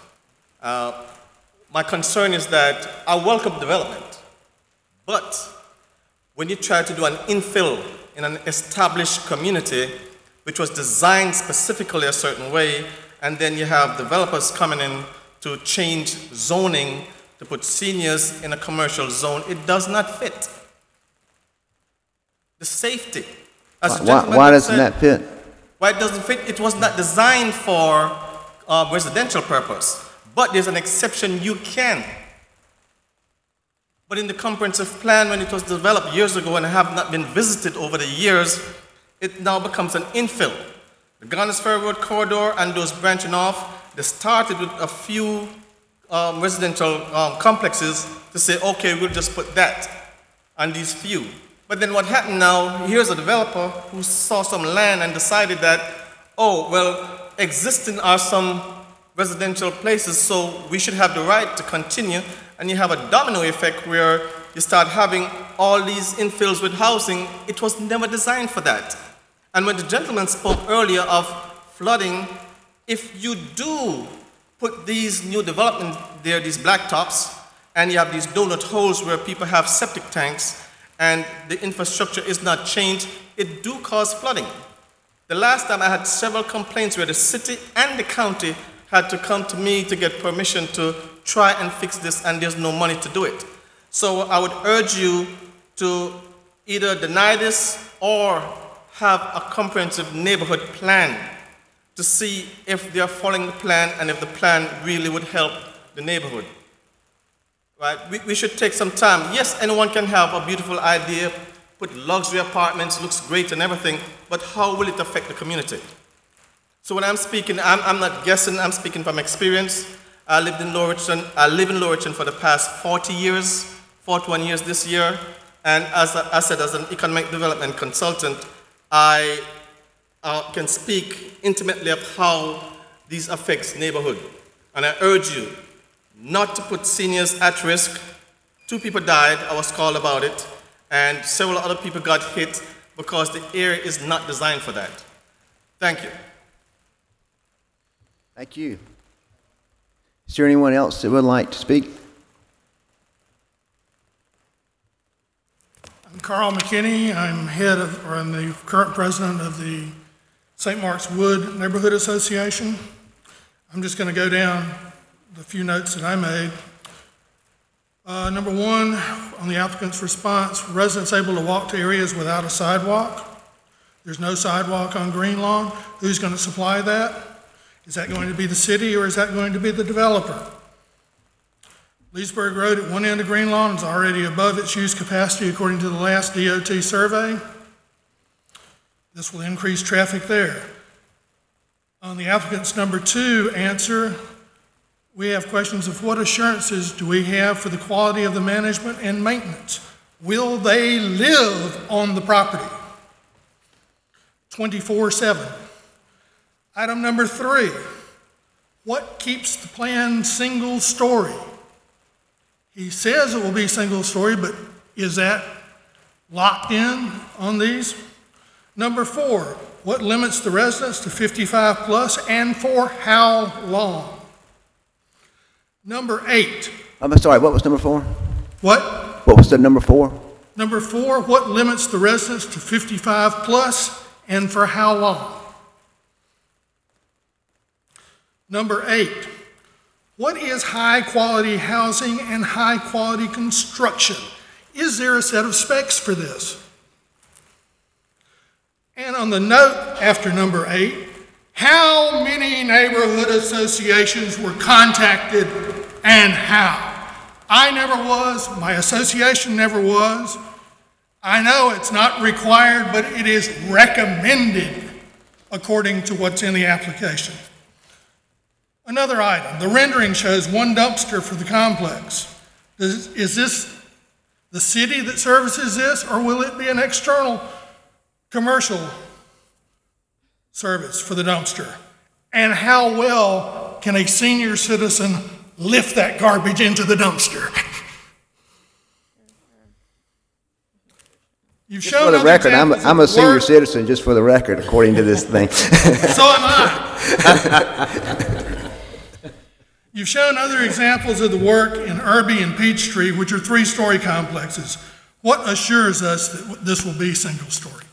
Thank you, sir. And those are all questions for the developer. Is there anyone else?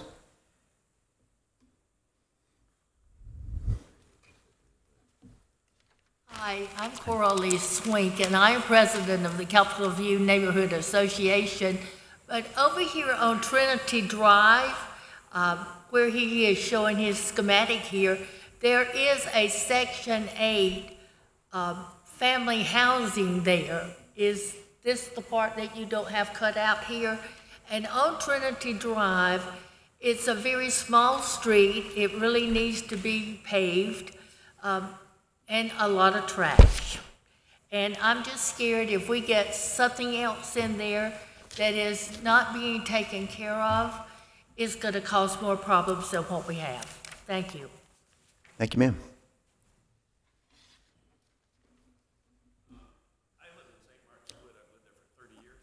Okay, would you approach the podium and say your name, please? I am Tom Roberts. I live in St. Mark's Wood, and I'm already experiencing low water pressure. And it's periodic. I think my neighbors can attest to the very same thing. Do we have the sewage in place for this? Now, we're talking about not only this, but an even larger area. I don't believe the water or the sewage is adequate right now. So I would like to see those things addressed. Thank you, sir. Is there anyone else? Yes, ma'am.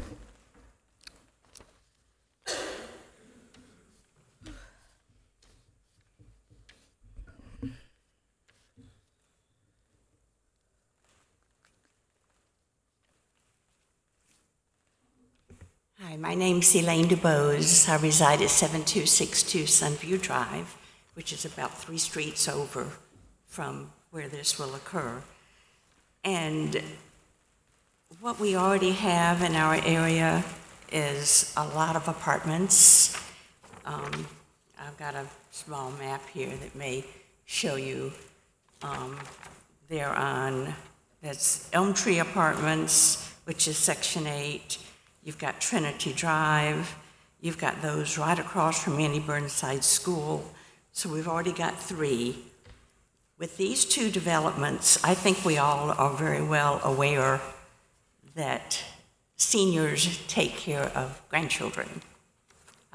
We see that all the time. And so, therefore, you have a development that's supposed to be for seniors, but you've got their families that needed a place to stay. They move in with them. Then you've got the children. From what I understand, I spoke with Howard Duvall about a comprehensive plan for this area. If you look at a map of this area, and I don't know if you have, I know my husband had some maps or something that he may have given out, but this area is in a situation right now where you've got little donut holes. We're in a county donut hole, but we're surrounded by city. So there's so much going on out there that we don't know where we stand without this comprehensive plan that, from what I understand, is scheduled January 17 and 18. The city is doing this, and we would all like to have an input in that before we go any further with more apartments and everything taking place out here without some understanding of just what needs to be done. I do research whenever anything is coming into my area. I've lived there since 1955. I christened Annie Burnside School, for what that's worth. We have no track record, or nothing that I could find, for this gentleman and his development. We had a situation a couple of years ago where Lutheran Family Services wanted to put a halfway house out there. I did some research on that. There were 2 others in the state. We contacted those. One was in the upper part of the state, one was in the lower part of the state. My husband and I actually had to drive to these locations to get input from the neighbors. But it was a horrific situation where these young people got into people's houses, threatened them with a knife for robbery.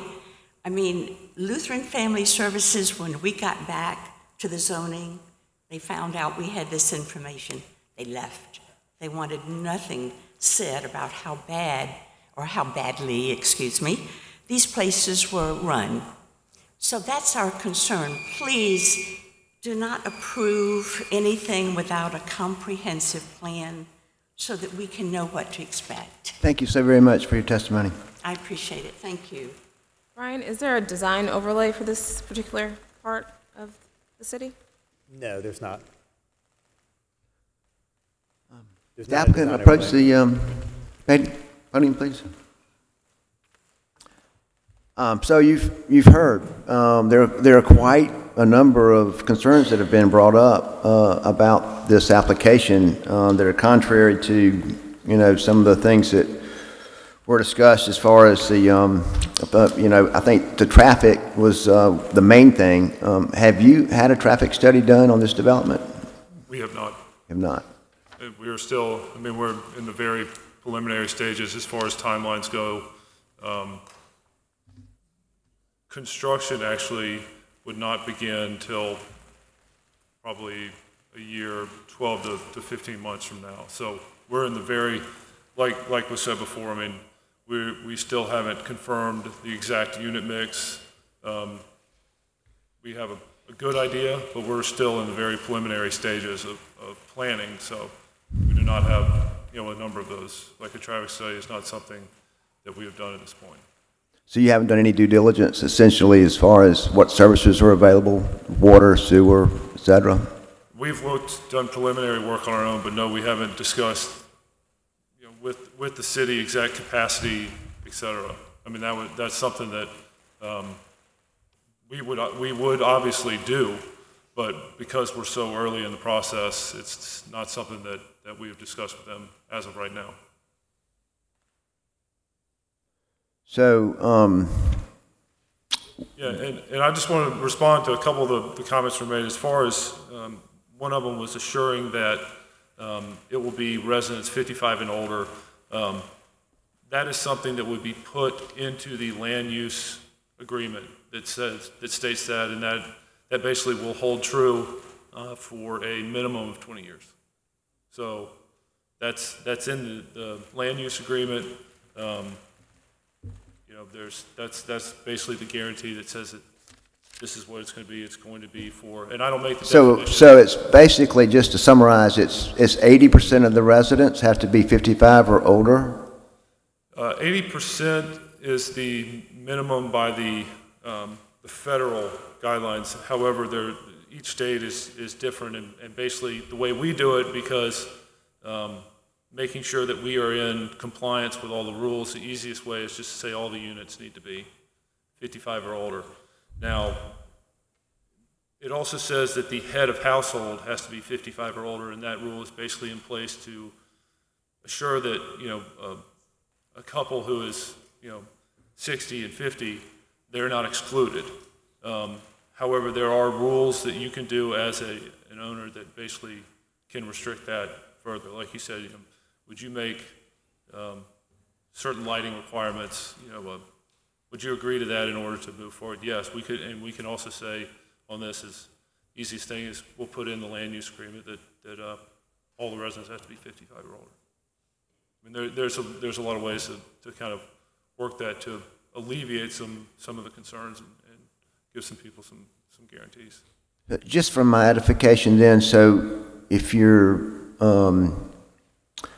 you have children younger than that, you're not. This is not your development. You're not interested in people that are 55 or older that have children that might be still living with them.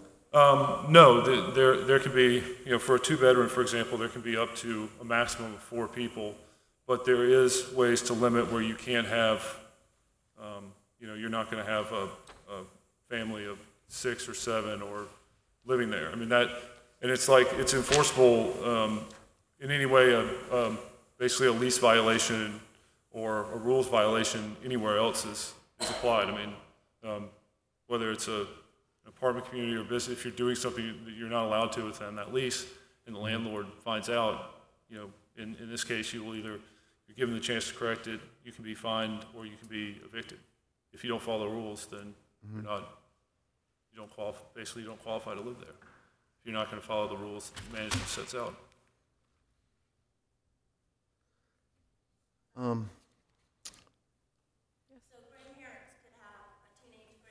Ma'am, you need to come to the podium, which I'm happy for you to come to the podium, but you just need to come up here. Glad to have you in part of this discussion. Just please come to the podium. If I may, Mr. Sally, while we're waiting, just interject one thing. If the board does take a vote today and is to deny this request, just for the applicant's information, you would not be able to come back before the board again. After 12 months, you could come back. So it's totally up to you if you'd like the board to continue hearing the case, or you wanted to defer until the next month's meeting to meet with the neighborhood to address some of their concerns. That's certainly an option that you have, but I just wanted to raise that. If the board takes a vote today and it's not in your favor, you couldn't apply again for 12 months. So I just wanted to throw that out. Good point. Thank you very much. I have a quick question too, and I don't know whether to ask Gene this or you, but what is the sidewalk? What is the requirement for sidewalk? Thought about that earlier, and if it's going to be within a DOT right-of-way, it's going to take a lot of cooperation that's not up to the developer. And my concern is along Green Lawn, it would be in the DOT right-of-way most likely. If it was a commercial development, they would be required to put a sidewalk in the extent of their development. Would that be the same for apartments? I think multifamily, yes. Okay. So they would at least be required to have a sidewalk in front of their property that goes basically nowhere. I think it depends on where the property line is in relation to the property, and how it would line up with within the right-of-way. Really, it's going to take some cooperation from DOT, and I think as you move forward with this, some of that stuff will get worked out. Yeah. My recommendation. You have a question. I'm sorry. Would you want to approach the podium? Would you please approach the podium? Yes, sir. Thank you.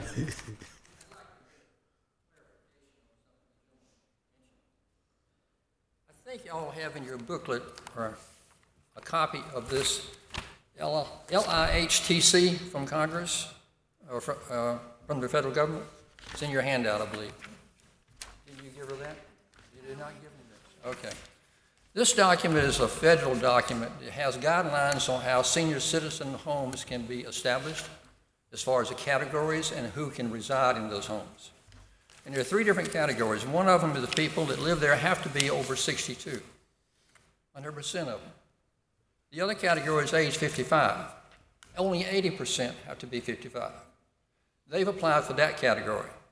There's a third category that takes into consideration handicap situations and other problems that affect the pupil's ability to pay for housing.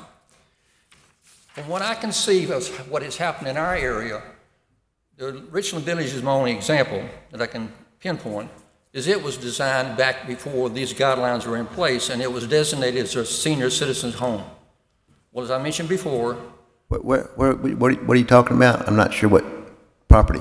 Well, the point is our experience with senior citizen homes in the past have over time become Section 8 homes. And with Section 8 homes, you have young families with children that don't always abide by the golden rule about not destroying other people's property. We don't want to see that duplicated. What we would, at least I personally, and I think most of us would agree to, is if they want to put a senior citizen's home there, make it the first category, which is age 62, no young people living there.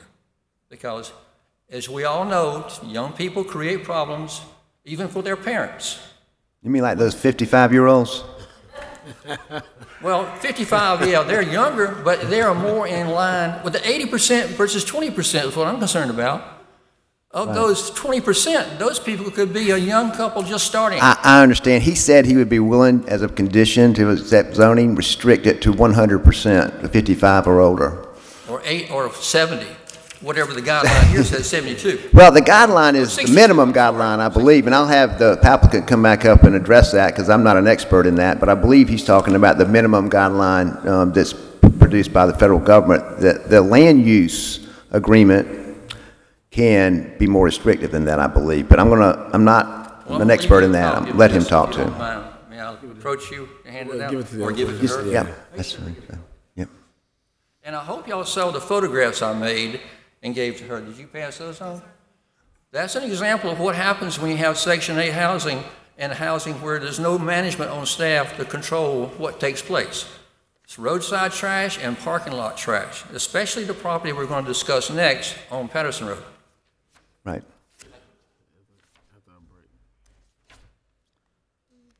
Okay.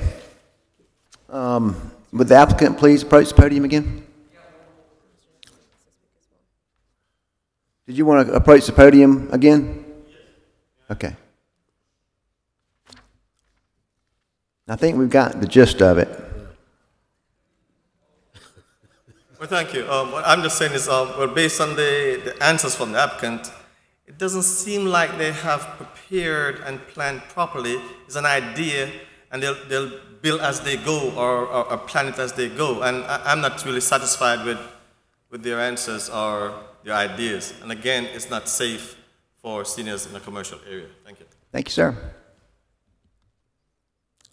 Would the applicant now approach?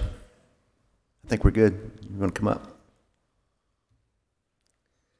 Real quickly, would you just address again what you were talking about? Make sure you can speak in the microphone so we can all hear about what the conditions are. Do you have to have 20% non-older, or can you be 100% older? No, the rule is that 80% of the occupied units have to include one resident who is 55 or older. And that is it's the federal government rule, and that's to remain in compliant with their rules. Now, from a ownership and management standpoint, the easiest way to, and it's something the management company can elect to do, the easiest thing to do to make sure that you are not out of compliance and basically get in trouble with the federal government is you basically say that 100% of the units have to have head of household 55 or older. Therefore, you eliminate any sort of, because the tricky part is if somebody does a review and you've had, say you have a couple empty units, you have somebody that moves out and now only 78% of your units have someone 55 or older, you're now out of compliance and you can be penalized for that. So the easiest way, and because that can happen, people moving in and out, the easiest way to do it is just say 100% of the units have to have head of household 55 or older. So I'm getting this now. So the federal is the minimum guideline. If you say it's 55 plus, you have to have 80%. So that if you are in a recession and your apartments get vacant and you're dying to have somebody come in there and they're only 49 or 54 or whatever, they don't make the requirement, you could lease it to them because you got that 20% leeway. However, what you're saying is that you're willing to do a land restriction use on the property that would require 100% of all the occupants, whether you're in a recession or whether you're in good times, to be 55 or older. Whether it's full or whether it's empty. Empty. All right. So that's the easiest way to make sure that you don't. Right. You don't have to. The government doesn't require you to lease 20% of it to people that are under 55. Is that correct?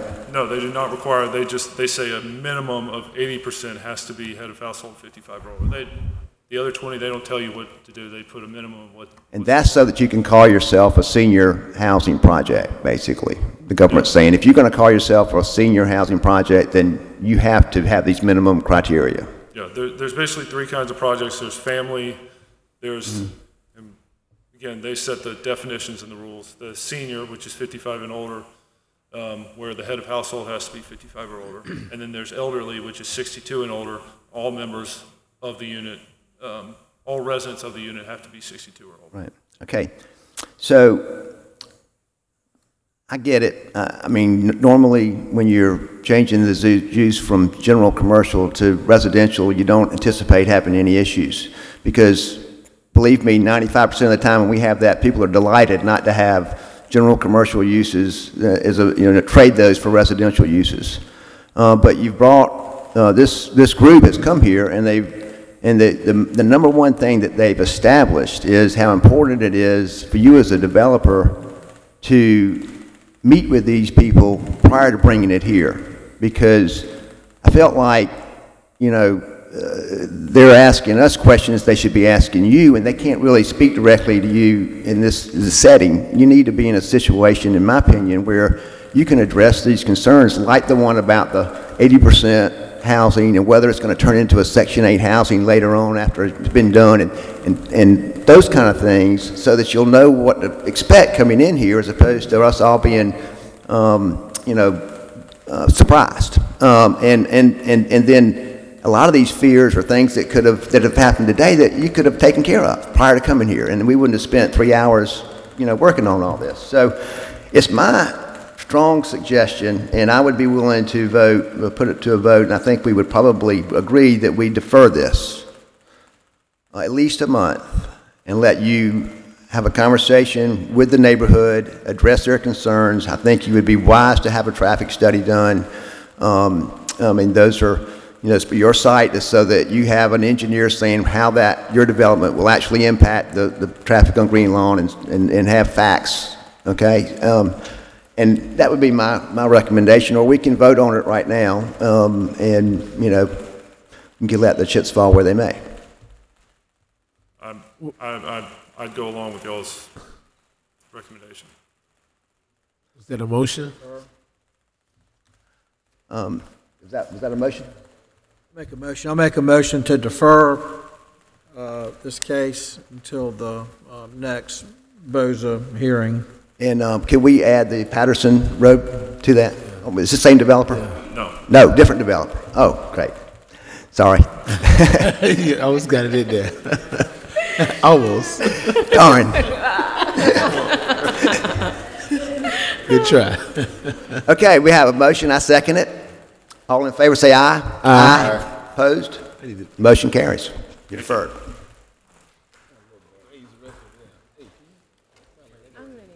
Yeah, 5-minute break, please.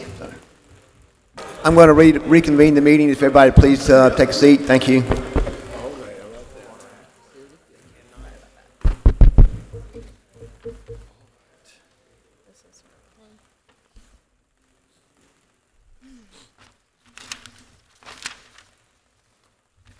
Make a motion to reconvene the meeting. Second. All in favor say aye. Aye. All opposed? Motion carries. Next item today is item number 7, 2017-0119, special exception from Patterson Road, tax map number 163160101. Special exception to establish a multifamily development, approximately 8.3 acres on Patterson Road. If you're familiar with the area, it's directly across Patterson Road from the Walmart, close to Garner's Ferry Road. The applicant intends to construct 49 units of senior apartment housing in a 3-story building. Total square footage listed on the application was approximately 64,000 square feet, and the applicant can answer any questions that you may have, if they're here. Is the applicant here? Make a motion to defer. I have a motion to defer. Second. All in favor say aye. Aye. All opposed? Motion carries. Is that the last one? One more? Divine. And just for the audience that's here today, staff will reach out to the applicant on the Patterson Road case and let them know that there are some concerns for the neighborhood and that the neighborhood would like to meet to find out more about the project before it moves forward. So we'll do that. And if you have any questions, please contact our office and we can kind of help guide that along the way. Ryan, can I make a request that and I think they might be anyway, but that those two cases be heard back to back so the public can be here at one time and not have to split it up? And put it at the beginning of the meeting. Put it at the beginning of next month's hearing. Yes, we can do that, and we will do that.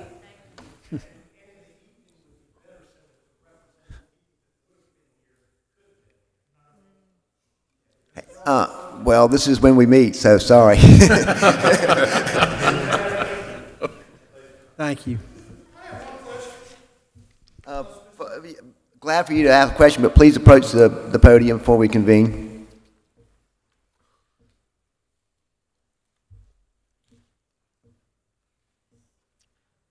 I have one question. Carl McKinney again, if you didn't know. Thank you. The applicant didn't fully fill out the responses. Specifically, number 6 was left blank with no answer. So are you going to take that up when you defer, or should it just be outright rejected? I thought he had that. I'm sorry, let me just take a quick look at it. There's already been a vote to defer, so it's kind of a main point, mooted at this point, so. We'll talk about it next month.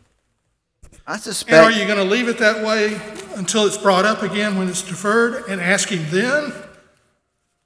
I mean, it's an incomplete application. Are you trying to say that it's to be thrown out because it's a technicality? Yes. So we've already deferred this, so I imagine that he's not going to come back up here until he's spoken to you thoroughly, and you'll have plenty of opportunity to grill him thoroughly about all these things. Okay, but just remember, if you catch the pass out of bounds, it doesn't count. You used to be a referee, didn't you? No, but I did maintenance. Number 8 on the agenda, 2017-0120 variance. That's a lot of different addresses here. It's 4203, 4205, 4207, 4209, 4211, 4213, 4215, and 4217 Divine Street. This is a variance request. It's a variance request to the fence height requirements. In this particular zoning district, which is a district that allows a height of 4 foot in the front yard setback of single-family zone district. This is a new development that Mungo has constructed. It's approximately 8 individual lots on approximately 6 acres of land. You'll see from the aerial that it is adjacent to the road there, and the applicant is requesting a 6-foot high fence instead of a 4-foot high fence that normally would be allowed in this district. Again, the applicant is here and can answer any questions. Brian had a quick question. Is this the land that if you're heading towards Whole Foods on Divine, is it on the left-hand side? Is it that vacant lot? Exactly. Correct.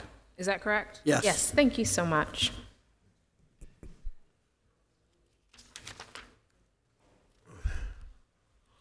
Yeah, we want to approach the podium, please. Good morning. I'm Bill Dixon. I don't really have any information to add to the staff report, but I can answer any questions you've got. So, Bill, you're familiar with the application and the criteria that you filled out with the application? Yes, sir. Could you just go through those for us?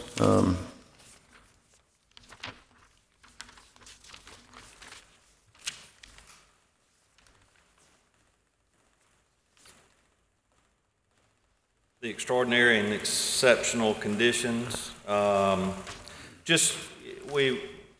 building a few of the homes there, we realized just how much traffic is on Divine Street.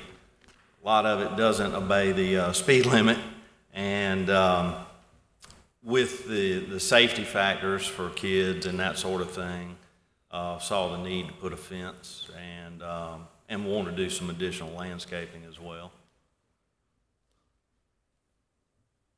So all that vegetation came down.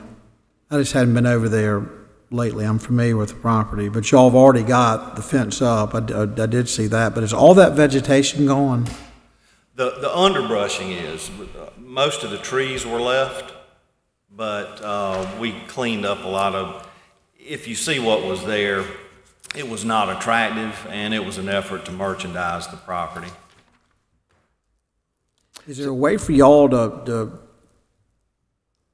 I don't know if there are any kind of restrictions to doing this, but I mean, and I know a lot of people do this in residential, so you've got that fence for privacy. Could y'all not plant something there for a buffer?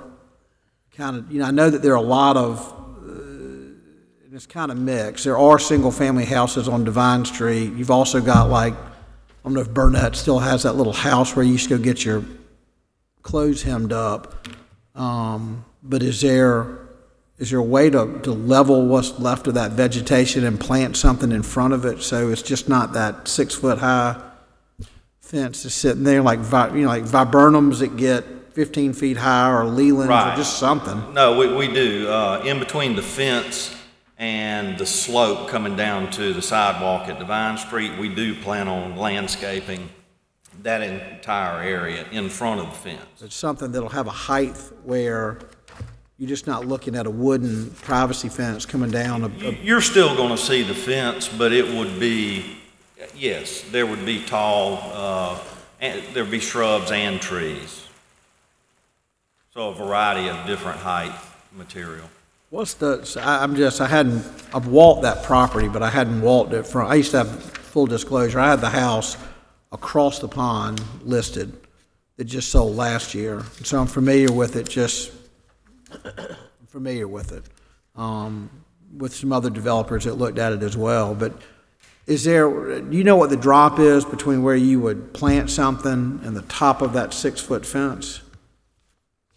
It'd be pretty much at the base of the fence. So if you planted something 6 foot tall, it would be to the top of the fence. Okay, that's what I'm getting at. So you could conceal that fence from Divine Street. Yes. So you could have the safety aspect of for the residents of I forget what y'all are calling it. Idlewood.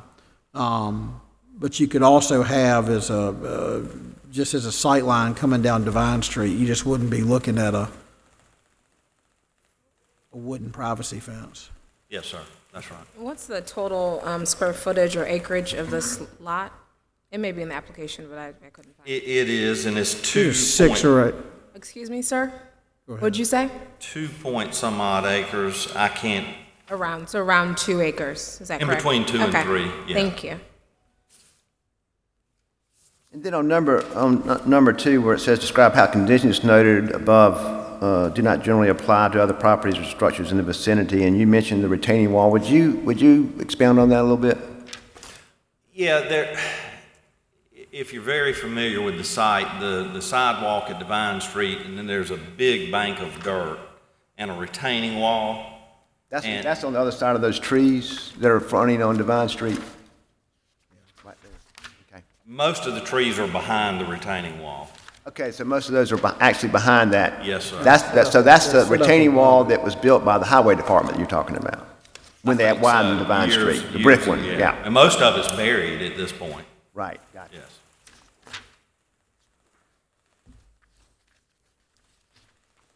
And then number 3 asks you to describe the ways in which this application or requirements zoning ordinance would effectively prohibit or unreasonably restrict the utilization of the subject property.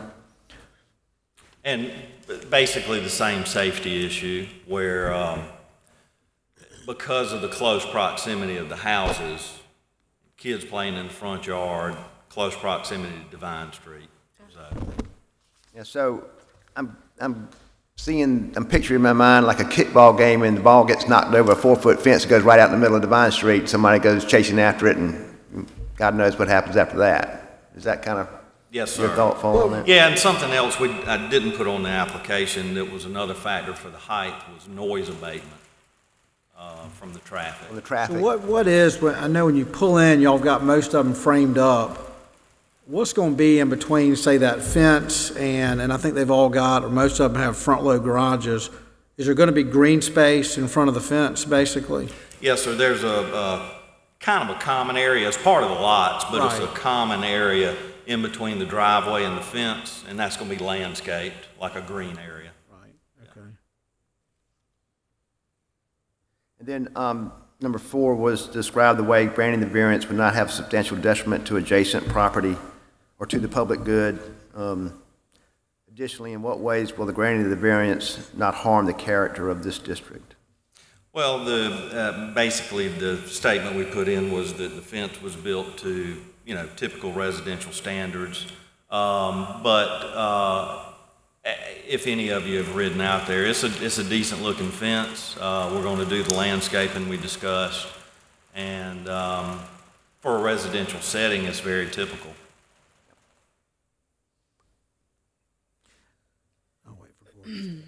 Yeah, I just want to go through these last ones. So, and the variance request is a minimum necessary. Could you explain kind of that real quickly? I think you already have. Just wanted to. Well, yeah, the city's requirement for a 4-foot fence, and we felt we needed a 6-foot fence. 8-foot fence would have been better, but we settled for a 6-foot fence. Perfect. And then explain how your proposal is in harmony with the purpose and intent of the zoning ordinance. It will not be injurious to the neighborhood or otherwise detrimental to the public welfare.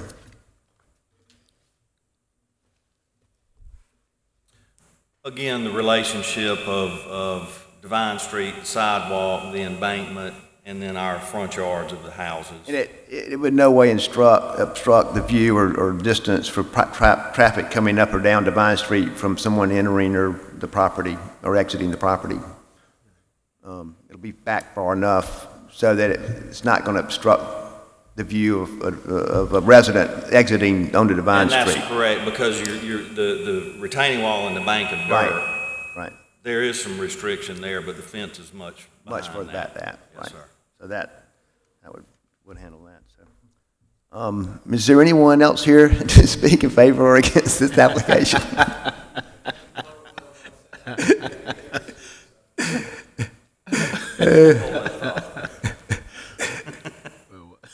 Okay, board discussion. Any questions? Yeah, I mean, it happens. I mean, I think what we're here doing is giving forgiveness and not permission. Y'all have already got the fence up. Yes, sir. We thought that the fence company had obtained a permit from zoning, and it was brought to our attention by Mr. Chambers that that the fence was constructed without a permit. So, and that happens, and that I don't have necessarily a big beef with that, but I've just got a concern. I just know that there are residential properties on Divine Street from Shandon Methodist all the way down, and I've just got a concern about the aesthetics of it. And I just know with some other properties over there, I'm not saying you can't have a wooden fence, but you just see I just think the aesthetics of it. And what I'd like to just tie into this is that y'all just have some kind of screening, because I think the safety thing is paramount. I mean, I think y'all probably hope that you're going to get young families. I can't remember the price point. I think it's around mid-4s, but high threes. Yeah, I mean, new construction has been hot as train smoke in downtown Columbia. And so I don't have a problem with the fence, because I think y'all need it, and I wish y'all would come before us. I'd rather you put up an 8-foot fence, to be candid with you, but too late for that. Y'all already put up a 6-foot fence. But I really would like to see it screened out. I mean, it caught my eye the other day. Y'all have got the ability to do it. There are houses. I've had friends that lived on the corner of on that Sherwood Forest side of Divine, and I can't remember that cross street, maybe Poinsettia or whatever it is, but they've got those big retaining walls, and they don't have fences on the front. And so I would just, unless I'm in the minority, I'd like to see y'all, you don't have a landscape plan, and in the essence of economy, I don't want you to defer to come back with one necessarily. I'd be satisfied if we just had in this approval that y'all would do something that would screen the fence. And so if you've got to plant something, it's y'all's discretion. If it's Leland's, and maintain it. Right. Or viburnums, or whatever y'all want to do, so when you're coming down Divine Street or coming up, it's not going to impact vehicular or pedestrian safety, because you're just going to have something go up vertical and just hide that fence. And we're agreeable to that. I mean, we're planning on landscaping anyway. That would be beneficial for noise attenuation too. To have that. Absolutely. Actually, I think not that this would be part of the consideration, but I think it would help y'all. All development on the front end looks just so stark, and for people who have zero imagination, they have zero imagination. Oh yeah, and we want it to look good. So I mean, that's. But I'd be in favor of granting this variance, but just with the caveat that y'all landscape something and maintain it. And I guess you'd have to turn it over to the homeowners association, and you'd have to tie it to them. We've already got irrigation. Yeah, and then I guess the city, the city can enforce that through code. That they can enforce that. But I'd be willing to make a motion if you would allow me that. That it's an indulgence, but I'd like to see that in the approval. We're very agreeable to add the landscaping. Yes. Calhoun makes an excellent point. The aesthetics are everything, and especially in that neighborhood, a lot of people drive by, and that's just an awesome, excellent point. I had a quick question. Who is Mr. Chambers? Johnny Chambers. Jonathan Chambers is the planning. He works in planning at the City of Columbia. Oh, okay. So he reached out to you to let you know about the fencing? Yes. Okay. Thank you. And as a historical note, he was a long-time second chair of this committee. Yep. Ah. Good guy. Good to know. Behind Mr. Malott. I, for one, just would like to say how much I appreciate actually being able to see the fence before we had to vote on it, so we would know what it looked like. That's nice of y'all. Way to spin it. I like that. Way to spin it. Is there any more board discussion? I'll entertain a motion if there's no more discussion. I'd like to make a motion to approve the variance request for 4203 through 4217 Divine Street, tax map numbers 13811-03, 28 through 35, subject to the staff comments. I don't find, but with the caveat that the applicant install landscaping that will be at least as high as the top of the privacy fence and will maintain it, and that will be something, I should know this, but is that something that y'all would put when y'all deed the infrastructure, so to speak, over to the homeowners association, that y'all would put that in, that they are required to maintain that? Yeah, yes, sir. There would be like a landscaping easement in Right, the benefit of okay. the HOA. Gotcha. For them to have professional. But I find that with that caveat that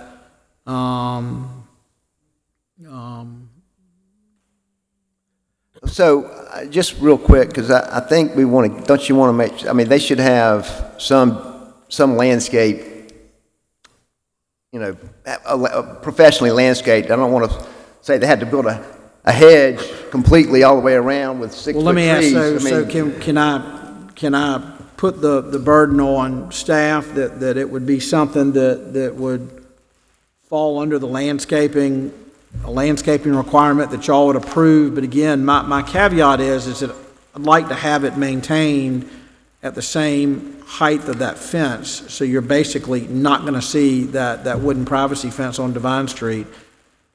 Staff can work with Mr. Dixon on specifically what would be planted there, subject to, getting it on the property and out of DOT right away. If I don't know how close the fence is to the DOT right away, but if that comes up, there may be an issue with encroachment or whatnot. But staff can certainly work with Mr. Dixon on something that would be, I get where the board's going and the intent of what you're trying to do to screen it, and I think Mr. Dixon does as well, so I think we're all on the same page, and staff can assist. So I don't think we necessarily, more of the intent is to. How about this? I make it subject to the city approving. They're in the business of doing this. They've got landscape people on staff, I'm sure, but that the city would, there will be a landscaping plan that the applicant will work with city and that the city will approve. Second. All in favor say aye. Aye. All opposed? Motion carries. Thank you.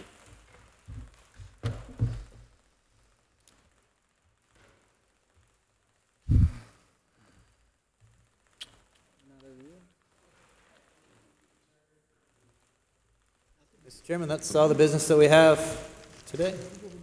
Thank you. I'd like to make a motion that we adjourn. Second. All in favor? Aye. All opposed? We're adjourned.